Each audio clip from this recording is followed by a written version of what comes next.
my name is Aaron Brody. I teach here in the fields of archaeology and biblical studies and direct the museum in which you sit. So it's a pleasure to see you all coming out on a Friday night. Our presenter would like to encourage you to move forward because some of the images are a little bit small, so if you don't mind moving. But before you sit, I'd also like to encourage you to help yourselves to a drink and some nibbles and just relax and enjoy this presentation. Before I get going with the formal introduction, if I could ask you all to silence, myself included, silence your cell phones, that would be appreciated. Anyway,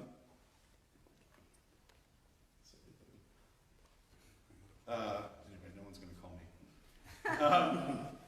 And I'd also like to welcome you on behalf of our co-sponsor, that's the CLGS, PSR Center for LGBTQ and Gender Studies in Religion. So all these partners really make these events possible, and it's wonderful to have you coming out and all the support. And the last little bit of shopkeeping, if you're interested in adding your name to our museum email list to learn about future events, there is a welcome book on the reception table, and you can simply put in your name and your email, and we promise not to spam you. So, without further ado, I'd like to welcome Megan Ciferelli, who is an art historian and archaeological researcher and professor of visual studies at Manhattanville College in suburban New York, and a consulting scholar in the Near East section of the University of Pennsylvania Museum of Anthropology and Archaeology in Philadelphia. Her most recent publications are Fashion Selves, published by Oxbow, an edited volume on essays on dress and identity, and Gender and Methodology in the Ancient Near East, approaches from Assyriology and beyond. She has published numerous articles on dress, personal adornment, and gender in Iran and Mesopotamia during the first millennium BCE, in publications including the Cambridge Archaeological Journal of Art Bulletin, Iran, and many others. Tonight's presentation is entitled, Discovering Others, Can We Find Non-Binary Gendered Individuals in the Archaeological Record of the Ancient Near East? Please welcome Dr. Ciferelli.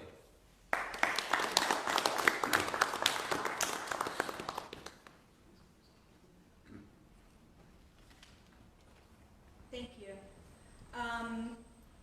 I want to thank Aaron for his kind invitation to speak here, and to all of you for attending. I know it's kind of a really nice Friday evening out tonight. I also want to encourage you to feel free to get up and wander back and get food and drink while I'm speaking. I am a college professor. I'm actually pretty accustomed to people wandering around in the classroom, opening bags of chips. I don't know what they're doing, but it's all good. The site of Haselu is located in northwestern Iran, just southwest of Lake Urmia. It's pretty close to the foothills of the Zagros Mountains that are a present and past border between polities in Mesopotamia and those east of the mountains in what is now Iran. Period 4, dated between 1050 and 800 BCE, was a crisis period bookended by site-wide destructions like the ones shown here. Its 100 burials supply the data for this talk. This period saw the introduction to mortuary assemblages of military equipment, as well as a general heightening of social tension, as seen in an increase in the disparity between poor and wealthy burials. Using traditional methodologies, I've posited a range of hierarchical and heterarchical identities in the burials, including belted sword bearers, archers, individuals wearing short garment pins, and those wearing extraordinarily long, like this long, like more than a foot long, sharp, unwieldy garment pins, combined with wonderful musical composite dress items constructed out of imported armor scales, beads, and chime-like tubes. The wish to understand archaeological bodies in terms of sex and gender has a long history, and it's important to point out that, as in all historical thinking, this understanding happens in the present for the archaeologists. For many years, excavated bodies were assigned a sex based on the archaeologists' understanding of the dominant paradigms of their own time for what gendered distribution of material culture should look like. So in European and American-run excavations of the 19th and 20th century, if you found a body with a lot of elaborate jewelry, you would call the body female, and if you found weapons, the body was necessarily male. More recently, since the development of bioarchaeological tools for sex assignment, we've kind of dialed back on this and said, oh no, we don't apply our paradigms to their dress culture or material culture. So we need to sex the bodies first using science, and then make neutral observations about the gender distribution of material culture. The assumption here is that scientifically derived sex is a feature inherent to the human body that can be discerned and whose significance we can infer. The corollary is that objects found with particular sex bodies are considered contextually gendered, sometimes overturning long-held paradigms. And you can see in this headline the shock: jewelry for men, weapons for women, found in this particular burial ground in Turkey. My own work has espoused the latter methodology at times, and in my analysis of what I have previously argued are gendered assemblages and identities, I relied pretty uncritically on bioarchaeological research providing sex determinations, treating biological sex as a scientifically ascertainable, ontologically sound category that can serve as a primary sort on mortuary assemblages. Although I was aware of the feminist scholar Judith Butler's critique that scientific binary categories, male and female, are in fact cultural regulatory ideals, the principle, just the basic principle of sexual dimorphism and the purported scientific neutrality of the identification of bones seemed powerfully persuasive to me.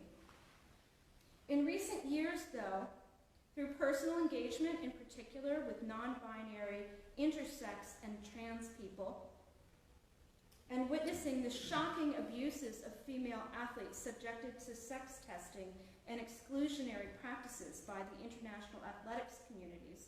So we're looking here at a photograph of South African runner Caster Semenya, who has naturally high testosterone and who will be forced, if she wants to compete as a woman, to take medication to reduce her testosterone. Oh my God. Yeah. Yeah.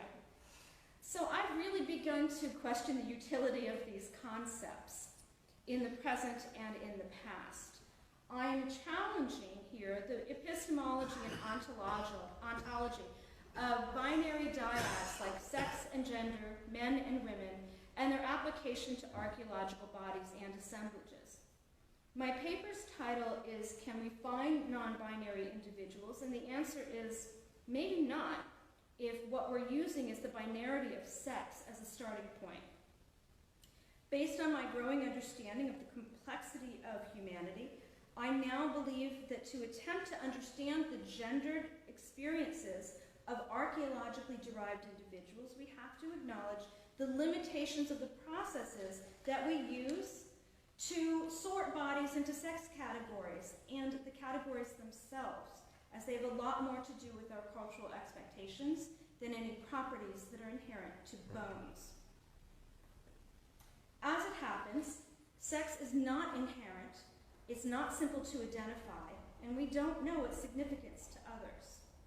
Our human understanding of it is a moving target, based in part on the long and storied influence of the Roman physician Galen's portrayal of women as men whose bodies were turned inside out, shown here in a 16th century medical illustration.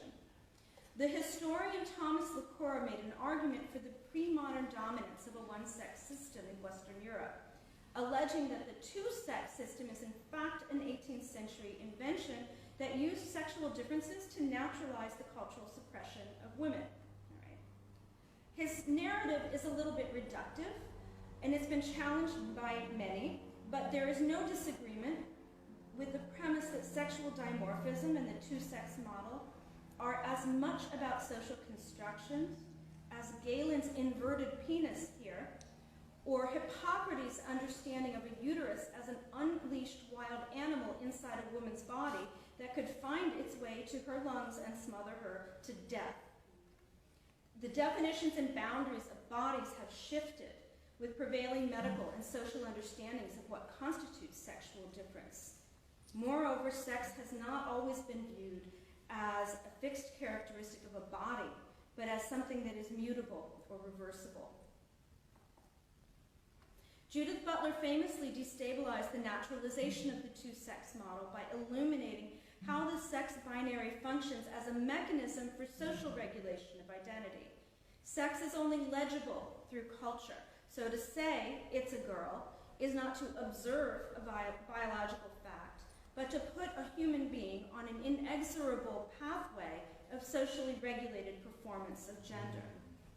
Perhaps, Butler said, it was always already gender. Societies regulate performance of gender differently, of course, varying from rigid regimes, separating what masculine is from what feminine is, to those in which gender is fluctuating and fluid.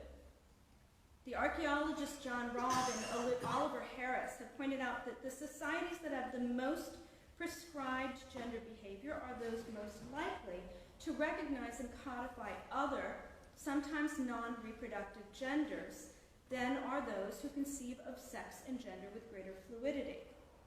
And because social regulation is materialized through experiences shaping our bodies, through artifacts relating to dress and labor practices, through architecture, through images and text serving as positive and negative exempla.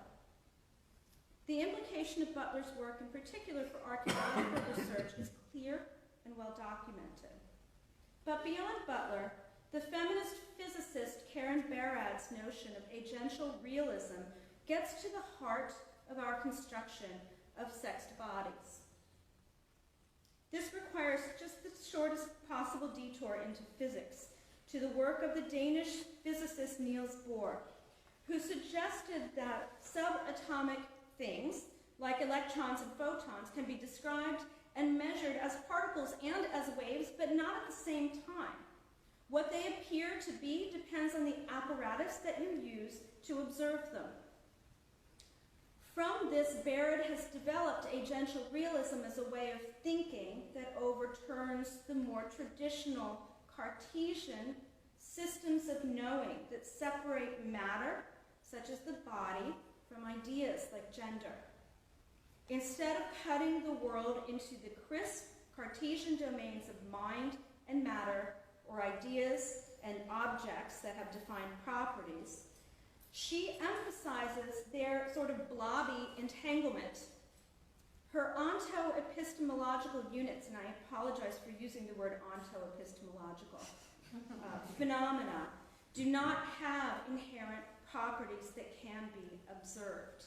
They are produced through intra-action, which she defines as the inseparability of objects and the agencies of observation. Her phenomena are always coming into being and reconfiguring. Both the matter and the meaning are mutually articulated through practice. With respect to sex, those practices include, for example, the use of a sonogram as an apparatus to articulate the material discursive phenomena of a fetus in utero, with the determination of its sex emerging from interaction with other apparatuses, including the assumption of binarity.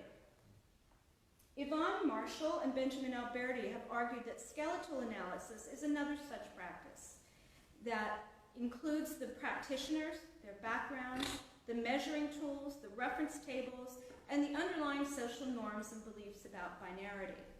both practices produce, rather than identify, a sexed and thereby gendered body. Nowhere is this elision of biological sex and gender more clear than in the contemporary American practice of gender reveal parties, in which an ultrasound image unleashes a flood of pink or blue, sometimes explosions. Apparently bad things can happen. That the insistence on sexual binarity is a component of culture, not a stable, observable, immutable reality, explains why our bodies are resistant to attempts to get them into one of the two buckets. According to Anne Fausto Sterling, there is no single biological measure, or what Barrett would call an apparatus, that can be used to group all people into male and female sexes, because the biological processes involved are layered and often in conflict.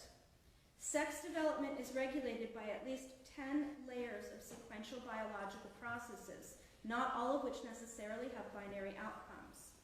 So the characteristics of bodies that emerge, whether we're looking at chromosomes or hormones or bones, are elements contributing to the phenomenon of the sex body, but it's problematic for us to use these facts to essentialize the personhood or identity of any individual, past or present.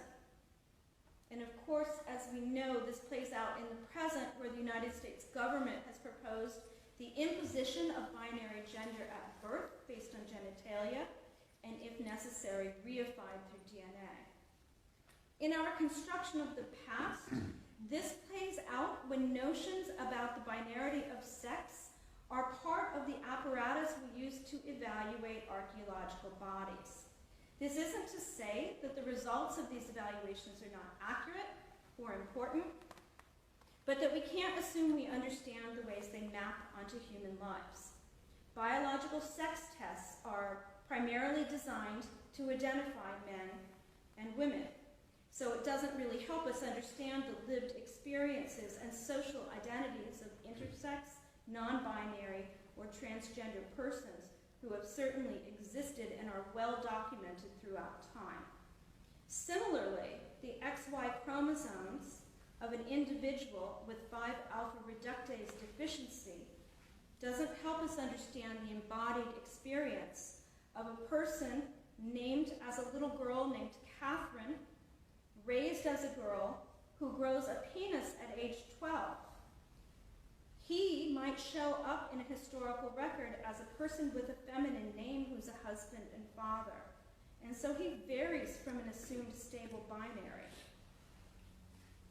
A body with characteristics of maleness wearing clothing found otherwise on bodies with characteristics of femaleness may violate the sort of female-male binary that dominates our social world. But we have to dig deeper to understand that person's role in the past.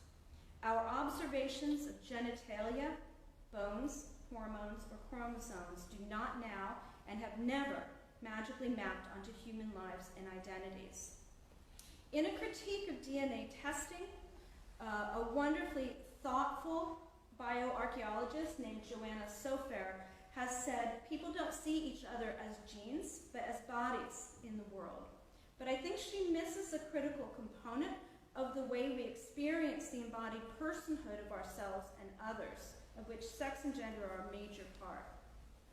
In our species, the development of dress writ large, including all aspects of modifying your appearance, is inextricably linked in time to the emergence of behavioral modernity, including the evolution of cognition and the development of language. As human beings, we experience each other and ourselves as dressed bodies in the world. Putting sex tests and all of their implications aside, dressed bodies are all about identity, and from the sonogram to the grave, it is always already about gender. My premise then is that dress has as much to tell us about embodied experience as bodies themselves do. I want to be clear that I'm not suggesting that we use 19th and 20th colonialist strategies when we approach dress items with white, European-based preconceived notions about whether they're likely to be feminine or masculine or something else.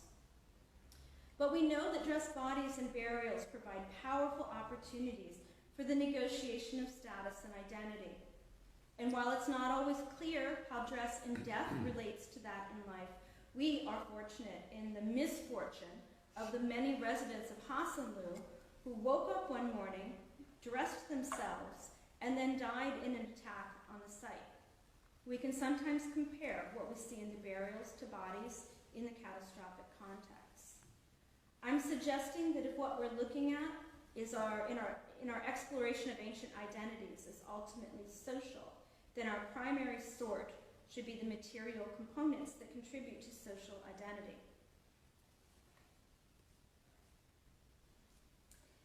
In this, I am relying in part on notions of object agency and human-thing entanglement, the idea that matter flows, erodes, configures, reconfigures, and that objects impact their own interaction with people. To me, these are best captured in Jane Bennett's conception of vibrant matter, that materials and things relate to each other in ways that attract, perturb, and repel. As much as people cluster objects deliberately, objects cluster themselves due to their affordances. The challenge is trying to measure these clusters without actually creating them first. To do this, I use quantitative tools, including graph and network theory, to determine how dress items relate to each other and form clusters. And then I attempt to determine how these clusters map onto individual bodies and bioarchaeological data. My current data set includes burials of sexed, unsexed, and unsexable skeletons. Unsexable may not mean what you think. Unsexable means, so sexed means someone has made a determination about whether it's male or female. Unsexed means somebody looked at it and said, I don't know. Unsexable means you've only got like a cranium or some leg bones. Like you just don't have enough there to work with. Once we've created the database of mortuary assemblages, graph theory allows us to detect and model the pairwise relationships among these objects. So swords and earrings, belts and headdresses. How often do they interact with each other? This requires the identification of sets of well-defined distinct objects, object types, which will form what we call the nodes. Oh, that was exciting. Okay, the nodes, I can't make it appear. They're the dots.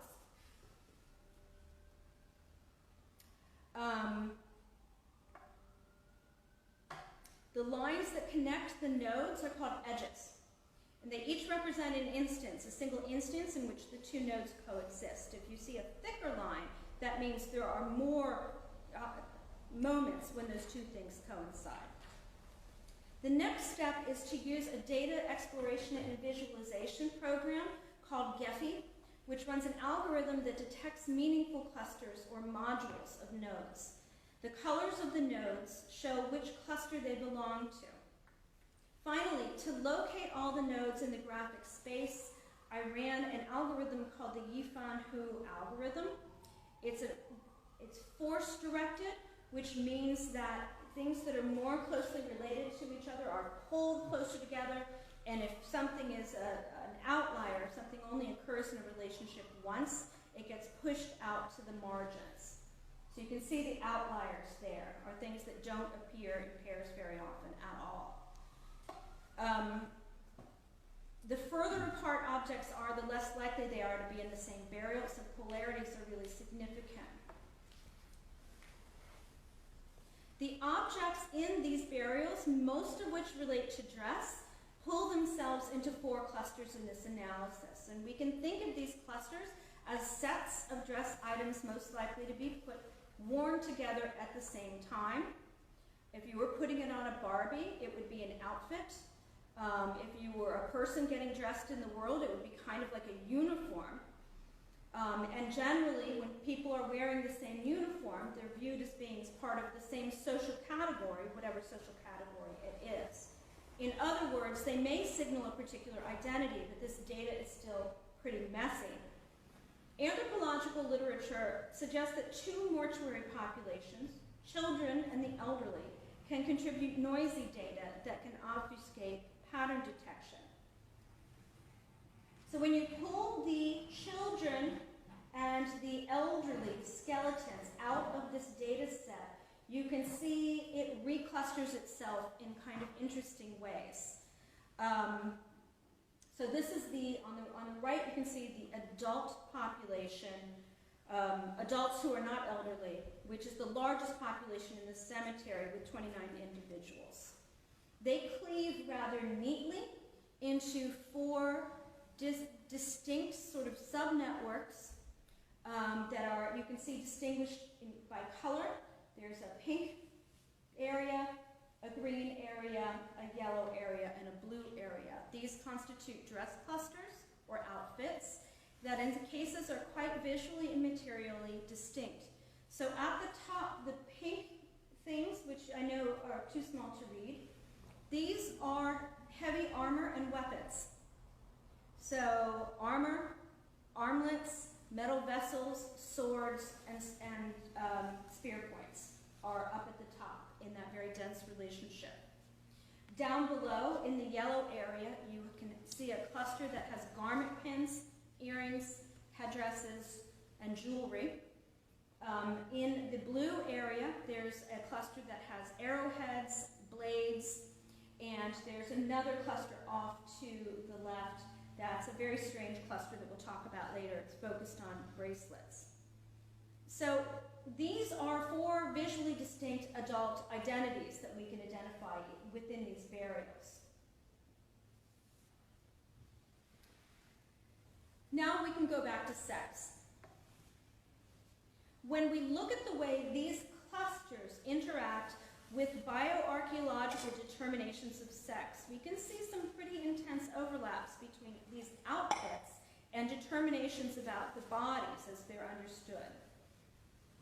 So if we pull out of this data set only that which applies to male bodies, you can see that it's very heavily concentrated in pink and blue, meaning the people carrying heavy weapons and the people with blades and arrowheads. If we pull out the bioarchaeologically identified women, we see mostly this yellow cluster that has sort of, it's very dense, but it has fuzzy margins. If we look at the female cluster and the male clusters, the greatest polarity is between the sword-bearing, weapon-carrying people and the women. And at the heart of the women's cluster is something called a garment pin. And a garment pin is used to fasten a particular type of garment. We know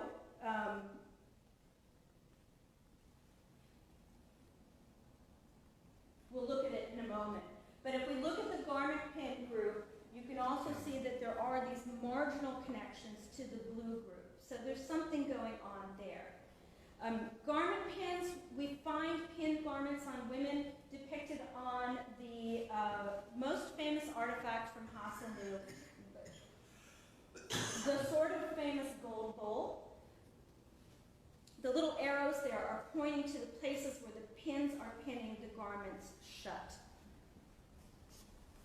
So women, for the most part, seem to wear clothing fastened by garment pins.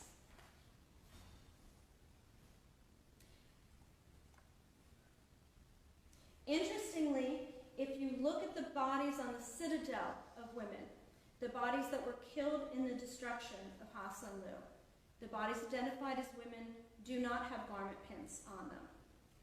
And based on the archaeological context of where those bodies were found, I believe that these women were captives and had already been stripped because they're with other bodies that also have no dress items on them. Children are also interesting. If we pull the children off of the graph and look at them by themselves, it's really clear that their burials contain the fewest objects that are at the heart of the gendered clusters, suggesting that adult gendered identity is not part of childhood in this society. The strongest association with dress for children seems to be bracelets, which is a finding that is confirmed by the distribution of body jewelry on those who were killed in the citadel. Equally interesting to me is the population of the elderly in this cemetery, which has implications for the codification of non-binary sex at Hasanlu. You can see that none of the attributes of the warriors, so none of the pink business at the top, are present on the bodies of the elderly. And this holds true in the citadel as well. Elderly people did not have this warrior identity. There's one elderly female figure in the cemetery that has a garment pin, as we would expect, and the rest of her goods, which were very poor, she just has some pottery and a finger ring, she's well within that yellow cluster. She's very comfortably within a sort of feminine cluster. When we look at elderly men, we see something completely different. When we look at elderly men, we see an intersection between feminine dress, in particular gold jewelry and garment pins, and other objects that have been more traditionally associated with male bodies. So although the men are quite poor, there are at least two individuals who were buried wearing women's dress and with other objects that are more masculine. In Mesopotamian texts, it's clear that when particular types of objects, and in the text it's always the sword and the spindle, are associated really strongly with men and women, they also have transformative potential when they're manipulated. You hand me a sword, that masculinizes me. You hand me a spindle, that feminizes me. At Hasanlu, it's pretty clear that there's a strict gender regimen identifying men and women, which is a clue that we should be looking for the codification of non-binary categories. I have previously identified skeleton 505 as a third or other gender individual, but now the intersection with age seems way more important. At Hasanlu, there is an elite, non-binary role and identity that those with male physical characteristics could assume in old age, and it seems to involve wearing the same clothing as younger women. Interestingly, on the citadel, amongst the dead, in the largest temple on the site, this figure in the lower left corner is the body of an elderly male wearing a pin-fastened garment. If we look at the gold bowl, which has a narrative scene on it, we also have a figure that is an adult male, bearded, so we're looking at masculine physical characteristics, wearing a pinned garment and seated in a position that is more typical for women at this site, which may suggest a cultic function for this non-binary role at the site. In the burial of skeleton 26 was a gold pendant. This is the only man wearing gold in the cemetery, and he's wearing, it's an inverted crescent pendant, and it's also shown on this goddess, this nude goddess, sort of revealing herself on the gold bowl, again reinforcing that this might be a cultic figure. I also want to highlight a couple of younger burials that seem to occupy a liminal area between or beyond the polarities. All of these were identified as not sexable late adolescents, and their unsexability coincides with some interesting attributes. Skeleton 111 has goods that span all 4 modules, most interestingly with items related to feminine dress and masculine drinking culture, as well as bracelets. Adolescent skeleton 18 has a very rich array of goods from the blue module, including a blade, but also a long pin, one of the most strongly feminine dress items at the site. They are buried with their legs spread in quite an unusual position that had an artifact called a cylinder seal on the pelvis in an unusual clay-lined burial. The weirdest burial at all, and if you look at the photograph, you can see the archaeologists only found the top half of the burial. The rest is somewhere. Skeleton 115 was buried all alone on a completely different part of the mound. All the other burials are clustered. 115 is as far away as possible, with an entirely unique assemblage that constitutes the entirety of the green module. Very unusual jewelry elements, multiple torques at the neck, beads, a lot of bracelets. They are accompanied by 50 pairs of sheep knuckles or astragals and no hands. It looks as if their hands were severed at the wrist. Yeah. Hard to wear bracelets. Hard to wear bracelets. So many bracelets, so few hands. Like it doesn't make any sense. So I think we need to imagine that there were hands there in life, but perhaps not in death. So if all of this sounds inconclusive, it's because I think the reality of sex and gender is just a hell of a lot messier than the categories that we want to shove human people into. Letting the objects cluster themselves by simply accounting for the ways in which they appear together, are drawn together, or repelled from each other removes one aspect of subjectivity from our analysis. The significant coincidence between certain object clusters, like jewelry or weapons, and bioarchaeological determinations, like women and men, is actually pretty disappointing as an outcome. There will be no attention-grabbing headline, men have weapons and women have jewelry at ancient site. It's not that interesting. But the technique does allow us to move past this fairly rigidly enforced binary gender regime at Hasselum and see what exists beyond it. And what exists between, outside of, or in the case of elderly men after those roles, is actually quite a lot. And it is increasingly what we're interested in is the materiality of a range of sexes in the past. Then the panoply of dress items in these burials, material constituents of gender irrespective of sex, are far more useful than present-day Western conceptions of sexed bodies. Thank you.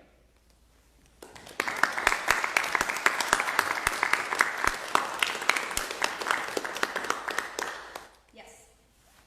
At the Brooklyn Museum, I went to the Egyptian collection, and there's one exhibit that talks about a royal's aspiration to change sex after death. And I don't know if this is a common phenomenon among Egyptian royals in the period, the many years that make up the periods of the pharaohs. But we all know about the famous ruler, Hatshepsut. It's a tough one. And you know how she had that wonderful beard, and she gave herself male attributes, artificial elements that she could add to her person and define her identity. I was wondering if you thought that, we have some in life, in today's life, sometimes we have a very digital or a very binary idea of sex, sometimes a gender at least. Yeah. And sometimes, but do we know if some of the ancients in the Middle East or in Egypt or elsewhere had a really idea that death was, that you could still transform your identity after death. Like we have a very final idea of death being a very, period, the end. But in some ways, in our culture. But do you think in maybe other cultures there was some idea that you could transform after death? That it's less fixed. I'm certain of that. I couldn't point. I mean, certainly in Egypt and in Mesopotamia, death is dynamic. It's not something that happens and you're over. And so there's potential for change there. There is in some cultures, there's an advantage to being male, in power and I guess other things. So I mean, you can aspire.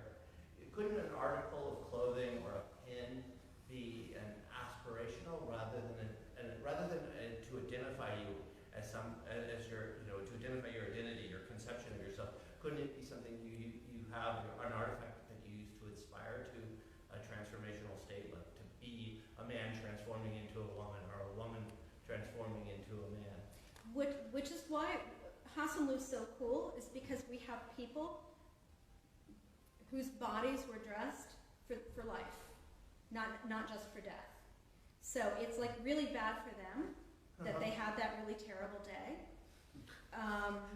But we have 250 bodies that were crushed as the buildings collapsed on them, most of which were fully dressed. So we can compare that thing that you're talking about. Like, is this thing that we see in death actually what would have been in life, or is it aspirational? Is it something your grandma threw into your burial because she was sad? Like, there are all kinds of possibilities of how things make their way onto bodies and graves, and we all know we don't actually bury ourselves. Right. So that's somebody else's action, but it's a social action.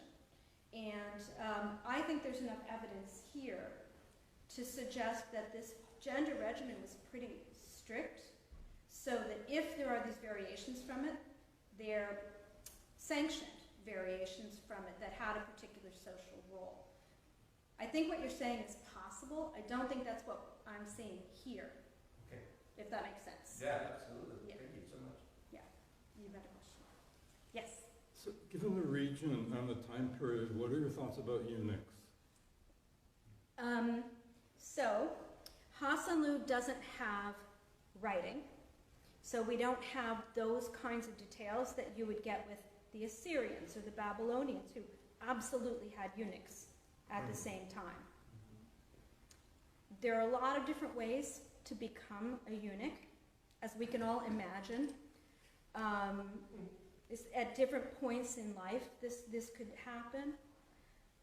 So is it possible that there were eunuchs in this culture? It's definitely possible. I don't think that's what I'm seeing because of the association that's so strong with age in this particular population. But as the Assyrians, the eunuchs were running the show. Like that was a very powerful class of what I would call non-binary people. Charlie? I have two questions. Is it always straightforward to identify what objects go with what bodies? In this case, the burials are, everybody's sort of on their side or their back in a pit that can be defined. So this is a case of very bad archaeology. So sometimes something from this burial that's on top of this one, it's not always clear where that edge is. But after you've looked at about 100 of them, you can see that they're laid out in a particular way. So if you find a finger bone near somebody's foot, you might think it came from somebody else's hand.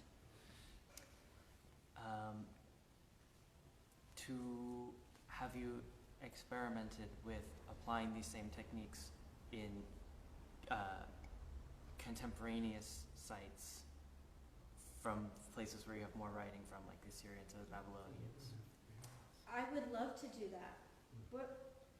I was going to say, you don't have the burials then. Yeah, for most places, you either have the cities or the burials. It's rare. There are only a couple of places. So, I mean, I think you could do this with the data set from 4, but it's a different time and a different place. So, you might not be able to.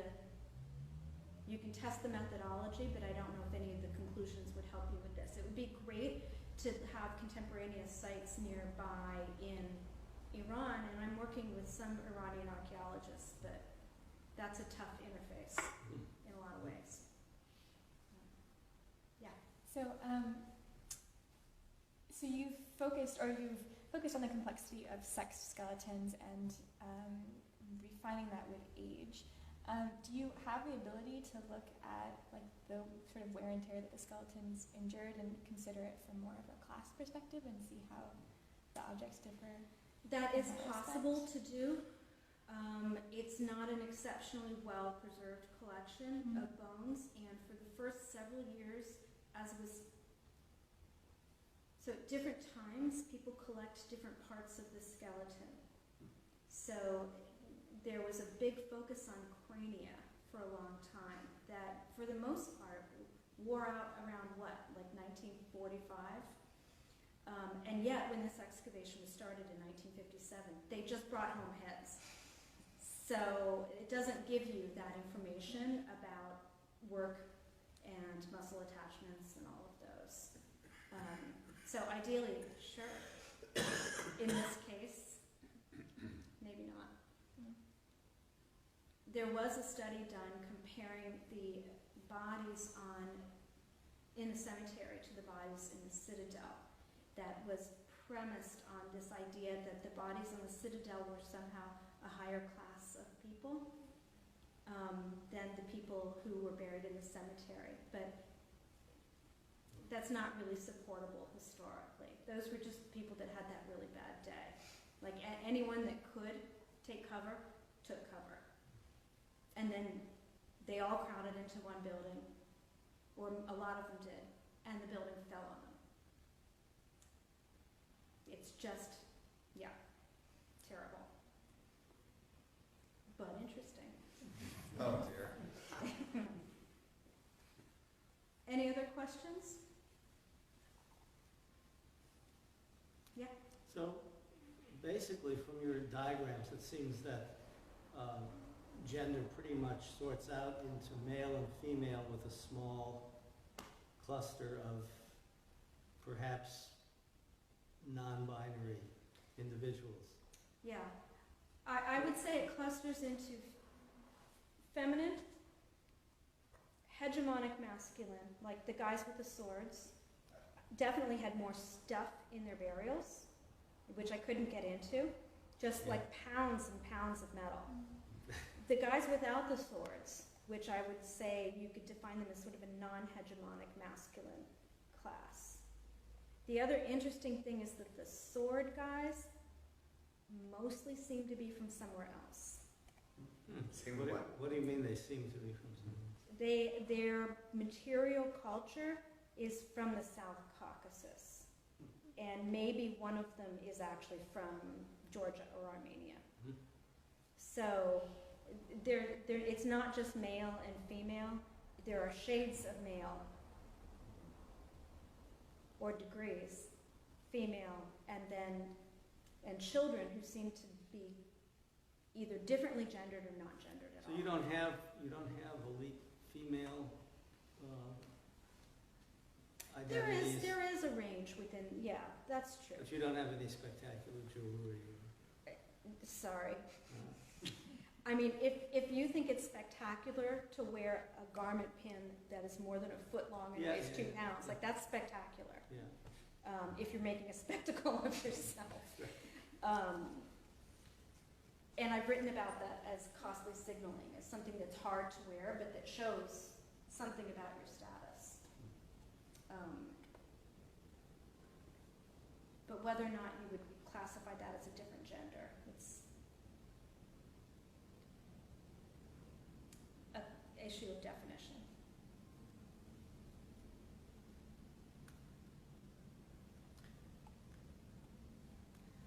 So this is is what about? So, the much disputed date of the destruction of Hasemu is for sure around 800 BCE. So I was asking because the inscription, the Aramaic inscription that was found in that same general area was 8th century. Yes.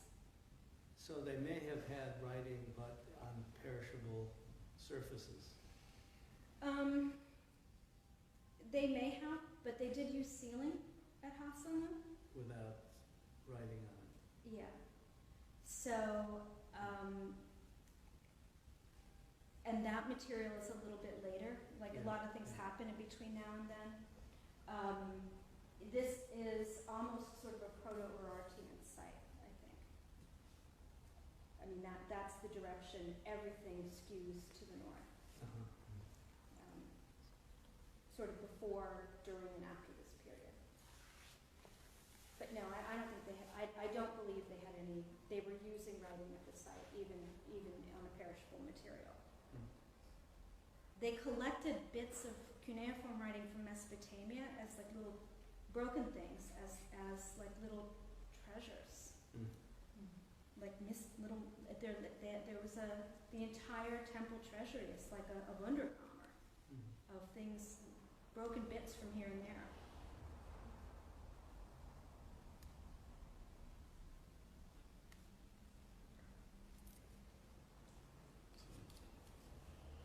Have you found any cultures that have that kind of patterning where elderly males take on a different dress?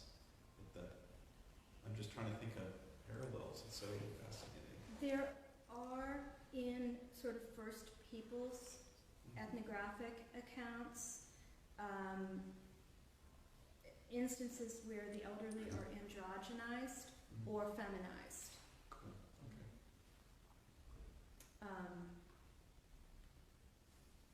And I have to say, like, I can't tell my parents apart anymore.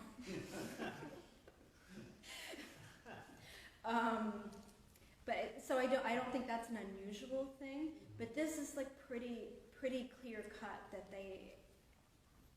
there are some very poor elderly men that don't have this stuff with them. But anyone that has anything has this. And then you've got the guy in Burn Building 2, who is dressed in the same costume.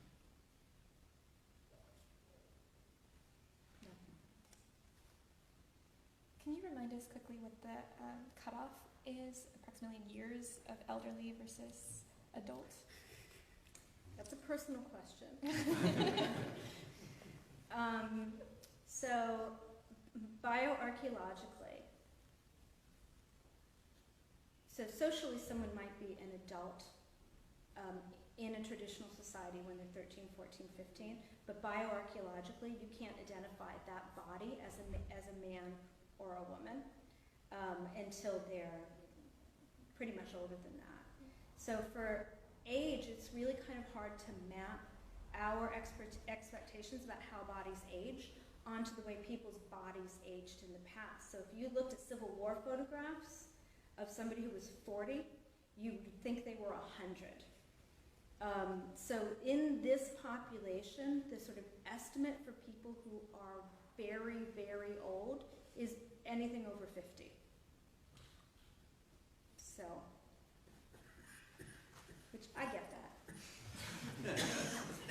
But there are a couple of bodies in the cemetery that are much older, that are very, very, very old, that are sort of in the 70 to 80 range. So, which is unusual in this population, or in this period. So elderly really for women means past childbearing, and for men clearly means past being a warrior. Like they take your sword, apparently, they take your armor. Yeah. I was wondering about animals. Do any of these bodies, are they associated with animals like horses, with the warriors, or some domesticated animal? Is there, you know how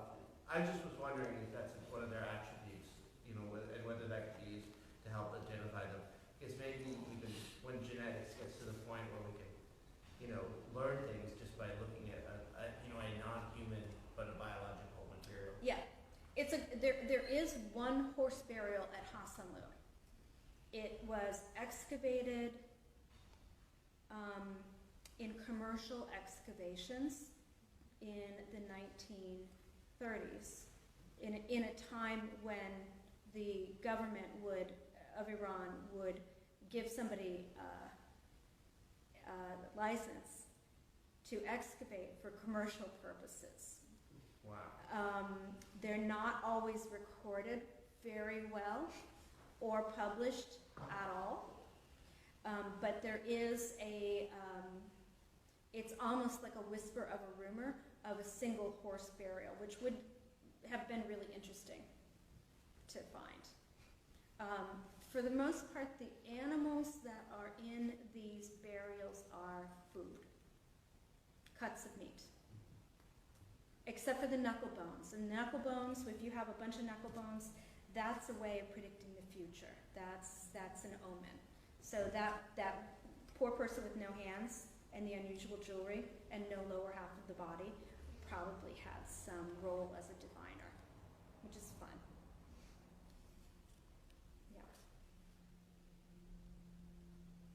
Yeah. So I'm trying to think about spatially, where is the cemetery? Where is it related to the settlement? And I'm sorry if I missed that. Now I may not have said it. I'm going to very quickly go back to the beginning. So there's a mound which has a citadel on it, which was quite a well-developed citadel that goes all the way back to the late Bronze Age, which is interesting because there was no Bronze Age collapse here, because it's too far, it's really too far east. But somewhere I have. I don't think you did. It's just stop listening to me. Maybe just try the arrow keys. Here we go. There we go. Oh, there. Okay. Yeah. Yeah. So here's the mound, here's the citadel. This is where all the monumental buildings were from the Bronze Age on. And then the cemetery is in the outer town of the northwest. And then skeleton 115 is like over here by themselves. So the bodies that were buried in the collapse, that would be on the citadel. They're all on the citadel. Yeah. And so that's more or less contemporary with the cemetery. Yeah, it's period 4B. Perfect. Thank Yeah, you. the cemetery goes all the way back to Middle Bronze, early Bronze. But when the site was destroyed in 800, it was destroyed. It was not, the Urartians built a little fort there sometime in the 7th century, but it didn't last. There's no occupation. Is there anyone in between? Just cemetery and citadel? Or are there people in other places? So you can see the erosion here. Uh-huh. So it's hard to know. We don't even know if this place was fortified. It's always described as fortified citadel. There's actually no archaeological evidence for fortifications, but it could have eroded away. So for us, the word citadel means the building in the middle. The citadel means the tall part. Yeah. Yeah. Yeah.